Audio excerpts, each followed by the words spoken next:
Hey Paul, ça va? J'ai la flemme de faire quelque chose ce mois-ci. Mais les gens aiment bien notre émission, et puis on peut pas les abandonner. Et du coup, on peut faire quoi ce mois-ci? Bah, si Kylian ne veut rien faire, on peut pas faire grand-chose. Le problème, c'est que je n'ai absolument aucune idée pour l'émission du mois de décembre en fait. Laisse-nous gérer. Pourquoi pas aller voir le général de Gaulle? En plus, ça fait 50 ans qu'il est mort. Vous vous rendez compte? Un demi-siècle. Attendez, on va pas revoyager dans le temps. On vient déjà du XVIIe siècle. Non. Si. Non. Si. Mais putain.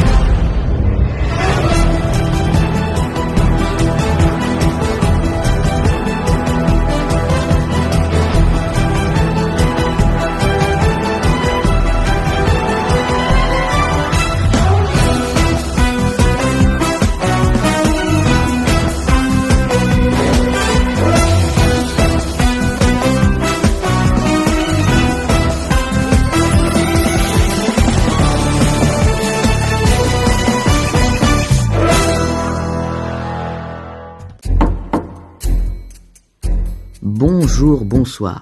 Bienvenue dans Histoire d'en parler.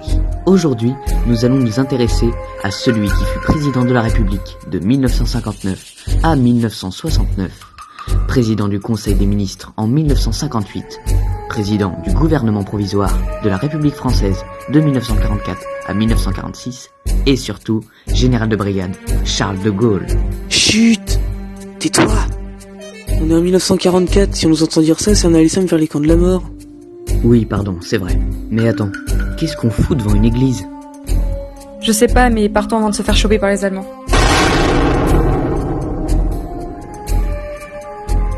Et puis pourquoi t'as choisi 1944 toi encore? Bah, je pensais qu'on aurait pu atterrir à Londres, au QG du général de Gaulle. Mais comme cette zapette ne nous transporte qu'en France, bah voilà.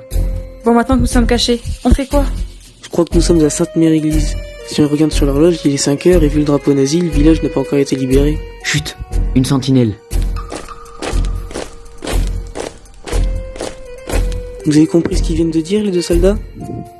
Non, j'ai juste compris nord de la France. J'ai 8 de moyenne en allemand. D'après ce que j'ai compris, les Allemands auraient intercepté un message britannique qui prévoyait un débarquement dans le Nord-Pas-de-Calais. C'est une ruse, puisque le débarquement aura lieu en Normandie. Regardez, des parachutistes, c'est les Anglais. Mais que font-ils? Ils vont se faire tirer dessus comme des lapins, et on ne peut rien faire. Des héros. Paul, dis-moi que tu nous peux envoyer en août 44 s'il te plaît, sors-nous de là. On peut aller à Paris avec ma zapette, on pourra voir celui qui nous intéresse, puisqu'au départ on est légèrement venu pour ça. Je vais essayer, mais elle est tombée par terre quand on est arrivé. J'espère qu'elle n'est pas cassée. Bon, j'essaye. Bon, à Paris. Oui, le drapeau français sur la tour Eiffel, Paris est libéré. Regarde comme les Français sont heureux de le voir. Bon, c'est pas que je m'ennuie, mais si on allait en 1965, lorsqu'il est président de la République? Bonne idée, on risquera moins de mourir. Charles de Gaulle vient d'être réélu face au socialiste François Mitterrand. Wouhou! Cependant, en 1968, des manifestations étudiantes provoqueront des élections générales anticipées et un référendum contre en 1969. Il rajoute dans la balance la réforme du Sénat, la création des régions et même sa propre démission. Résultat, le non l'emportera à 52,41% et de Gaulle démissionnera. Il mourra en 1970, il y a donc 50 ans. Bon, et si on rentrait maintenant? Oui, on l'a bien mérité. Kylian, ne nous dis pas que tu t'es ennuyé.